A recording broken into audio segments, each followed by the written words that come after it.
What if a single message on social media could bring hundreds of teenagers to one location within hours? What if that gathering suddenly turned into chaos, panic, and police sirens? Across America, a mysterious trend known as Teen Takeovers has been spreading rapidly.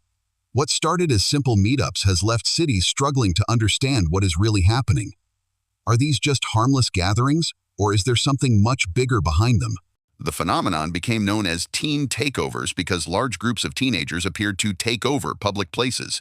Using platforms like TikTok, Instagram, and Snapchat, organizers could spread information within minutes. A shopping mall, beach, or city center would suddenly become crowded with hundreds or even thousands of young people. While many arrived simply to socialize, some events quickly spiraled out of control. Businesses closed early, police were called, and videos of the chaos spread across the internet. As the incidents increased, authorities began asking an important question: who was organizing these gatherings and why were they becoming so difficult to control? As more teen takeovers appeared across the country, the events became increasingly unpredictable. In some cities, large crowds overwhelmed shopping centers and public spaces. Videos showed teenagers running through stores, climbing structures, and gathering in numbers that surprised local authorities. Witnesses described scenes that shifted from excitement to confusion in a matter of minutes. Police departments soon realized that traditional planning methods were ineffective. By the time officers learned about an event, hundreds of people had often already arrived. Social media allowed information to spread faster than authorities could react. Some gatherings ended peacefully, but others resulted in fights, property damage, and arrests.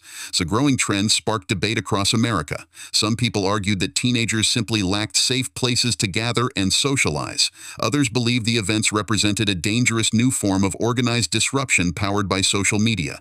As public concern increased, city leaders considered stricter rules, curfews, and additional security measures.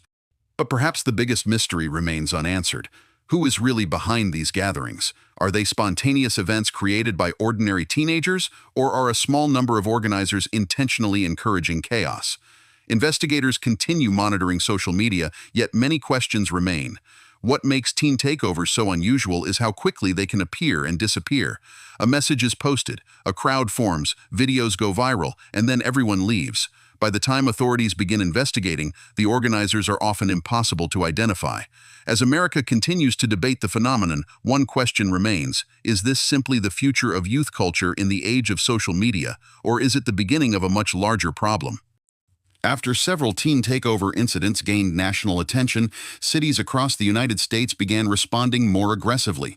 Some local governments introduced stricter curfews for minors, while others increased police presence in shopping districts and public areas during weekends.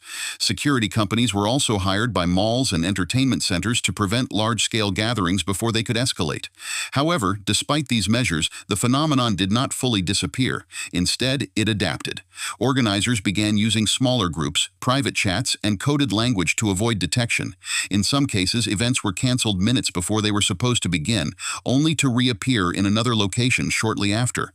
Experts remain divided. Some believe teen takeovers are simply a temporary wave of social media-driven behavior that will fade over time. Others argue it represents a deeper shift in how younger generations interact with public spaces and authority. And yet, the most unsettling part is this: even with all the monitoring, no one can fully predict where the next gathering will appear or how it will end. So the question remains: are teen takeovers really under control, or are we only seeing the beginning of something far more unpredictable?